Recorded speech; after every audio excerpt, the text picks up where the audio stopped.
जय माता दी प्यारे भक्तों। माँ दुर्गा आपकी हर मनोकामनाएं पूरी करे। हमारे सनातनी धर्म चैनल में आपका बहुत बहुत स्वागत है। आज हम जानेंगे कि नवरात्रे में हम घर में जौ यानी कि जवारे क्यों गाते हैं। जानेंगे सारी जानकारी। वीडियो शुरू करने से पहले वीडियो को लाइक और हमारे चैनल को सब्सक्राइब कर दें। क्यों देती हैं घर की बेटियां अपने भाई और घर के मर्दों को जवारे? जवारों के उगने से माता हमें क्या संदेश देती हैं? भक्तों, नवरात्रे के पहले दिन घर स्थापना के समय भी घर के हर सदस्य से जवारे बोए जाते हैं। नवरात्रों के पहले दिन माता रानी की मिट्टी की प्रतिमा बनाई जाती है। चांद सितारे बनाए जाते हैं, सूरज भी बनाया जाता है और फिर उनको रंग करके दीवार पे लगाकर 9 नवरात्रे माता की आरती और पूजा की जाती है। उसी दिन जौ यानी कि जवारों को भी बोया जाता है। भक्तों, नवरात्रे के पहले दिन घर स्थापना के समय भी घर के कलश में भी जवारों को बोया जाता है। जवारों को माता रानी की खेती भी कहा जाता है।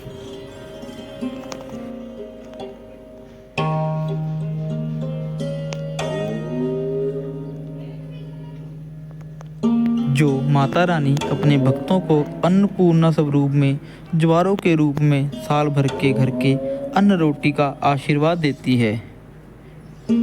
जवारों में हमारी किस्मत, हमारे भाग्य उदय होने के रास्ते हैं। नवरात्रों की पूजा बिना जवारों के बिना अधूरी होती है। ये हमें धन धान्य से फलित कर देते हैं। हमें जवारों को बोने के बाद उनका अच्छे से ध्यान रखना चाहिए। कहते हैं कि अगर जवारे बहुत ही ज़्यादा अच्छे से उगते हैं, मतलब कि अगर हमारे जवारे संग में उगे हों, पास पास उगे हों, तो इससे हमें माता रानी का आशीर्वाद प्राप्त होता है और हमारे धन धान्य में भी वाधा होता है और जीवन में, कारोबार में तरक्की प्राप्त होती है। जवारे जितने लंबे और संघने उगते हैं उतना ही हमें फ़ायदा होता है। कहते हैं कि अगर जवारों के रंग नीचे से सफ़ेद होता है और बाकी रंग हरा होता है तो ये बात बहुत ही शुभ संकेत देती है। हमारा जीवन खुशहाली से भर देती है। 9वें नवरात्रे वाले दिन जवारों को पूजा करने के बाद जल प्रवाहित किया जाता है, परंतु कुछ जवारों को घर में ही रख लिया जाता है। और नवरात्रे के बाद दशहरे वाले दिन घर में छोटे छोटे उपले बनाकर उनके ऊपर जवारे रखे जाते हैं और दूध चावल से भगवान श्री रामचंद्र जी की पूजा करते हैं। इस दिन घर की बेटियां अपने भाई और अपने पिता को जवारे देती हैं।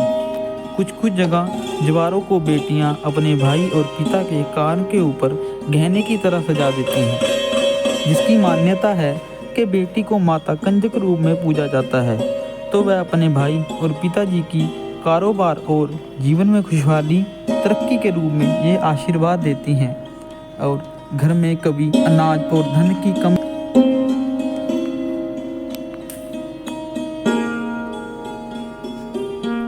हमें जवारों का बहुत ही सम्मान करना चाहिए क्योंकि इन्हें सृष्टि की पहली फसल भी माना जाता है। आपने देखा होगा कि पूजा हवन के समय में हम भगवान को जौ अर्पित करते हैं। भक्तों, नवरात्रे के दिन बोए गए जौ को बहुत ही अच्छे से रखें क्योंकि मान्यता है कि जौ जितने अच्छे से उगेंगे, जितने लंबे उगेंगे, उतने ही हमारे जीवन में तरक्की और हमें धन धान्य में बाधा वृद्धि होगी। आपके घर में जवारों को किस तरह पूजा जाता है या किस पूजा विधि की तरह आप जवारों को पूजा में इस्तेमाल करते हैं, हमें कमेंट बॉक्स में बताएं और जय माता दी अवश्य लिखें। मिलेंगे आपसे एक नई वीडियो में। माता रानी आप सबको सुरक्षित और खुशहाल रखें। जय माता दी।